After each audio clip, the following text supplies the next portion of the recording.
एक कदम उजाले की ओर में आज की कहानी है दान का महत्व। एक बार की बात है कि श्री कृष्ण और अर्जुन कहीं जा रहे थे। रास्ते में अर्जुन ने श्री कृष्ण से पूछा कि प्रभु, एक जिज्ञासा है मेरे मन में, अगर आज्ञा हो तो पूछूं? श्री कृष्ण ने कहा, अर्जुन, तुम मुझसे बिना किसी हिचक, बिना किसी झिझक कुछ भी पूछ सकते हो। तब अर्जुन ने कहा कि मुझे आज तक यह बात समझ नहीं आई है कि दान तो मैं भी बहुत करता हूं, परंतु सभी लोग कर्ण को ही सबसे बड़ा दानी क्यों कहते हैं।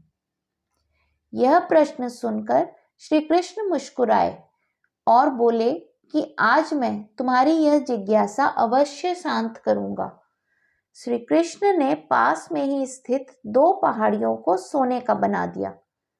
इसके बाद वह अर्जुन से बोले कि हे अर्जुन, इन दोनों सोने की पहाड़ियों को तुम आसपास के गांवों में बांट दो। अर्जुन प्रभु से आज्ञा लेकर तुरंत ही यह काम करने के लिए चल दिए। उसने अभी सभी गांव वालों को बुलाया और उनसे कहा कि वह लोग पंक्ति बना लें, अब मैं आपको सोना बांटूंगा, और सोना बांटना शुरू कर दिया। गांव वालों ने अर्जुन की खूब जय जयकार करनी शुरू कर दी। अर्जुन सोना पहाड़ी में से तोड़ते गए और गांव वालों को देते गए। लगातार 2 दिन और 2 रातों तक अर्जुन सोना बांटते रहे। उनमें अब तक अहंकार आ चुका था। गांव के लोग वापस आकर दोबारा से लाइन में लगने लगे थे। इतने समय पश्चात अर्जुन काफी थक चुके थे। जिन सोने की पहाड़ियों से अर्जुन सोना तोड़ रहे थे, उन दोनों पहाड़ियों के आकार में जरा सी भी कमी नहीं आई थी। उन्होंने श्री कृष्ण जी से कहा कि अब मुझसे यह काम और नहीं हो सकता, मुझे थोड़ा विश्राम चाहिए। प्रभु ने कहा कि ठीक है, तुम अब विश्राम करो, और उन्होंने कर्ण को बुला लिया। उन्होंने कर्ण से कहा कि इन दोनों पहाड़ियों का सोना इन गांव वालों में बांट दो। कर्ण तुरंत सोना बांटने चल दिए। उन्होंने गांव वालों को बुलाया और उनसे कहा कि यह सोना आप लोगों का है, जिसको जितना सोना चाहिए वह यहां से ले जाए।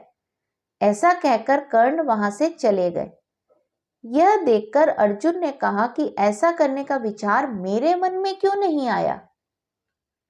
इस पर श्री कृष्ण ने जवाब दिया कि तुम्हें सोने से मोह हो गया था। तुम खुद यह निर्णय कर रहे थे कि किस गांव वाले की कितनी जरूरत है, उतना ही सोना तुम पहाड़ी में से खोद कर उन्हें दे रहे थे। तुम में दाता होने का भाव आ गया था। दूसरी तरफ कर्ण ने ऐसा नहीं किया। वह सारा सोना गांव वालों को देकर वहां से चले गए। वह नहीं चाहते थे कि उनके सामने कोई उनकी जय जयकार करे या प्रशंसा करे। उनके पीठ पीछे भी लोग क्या कहते हैं, उससे उनको कोई फर्क नहीं पड़ता। यह उस आदमी की निशानी है जिसे आत्मज्ञान मिल चुका हो। इस तरह श्री कृष्ण ने खूबसूरत तरीके से अर्जुन के प्रश्न का उत्तर दिया।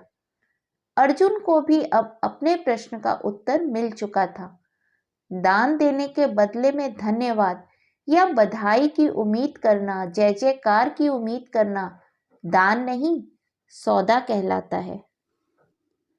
इस कहानी का संदेश मेरे दृष्टिकोण से, यदि हम किसी को कुछ दान या सहयोग करना चाहते हैं तो हमें यह बिना किसी उम्मीद या आशा के करना चाहिए, तभी यह हमारा सत्कर्म कहलाएगा।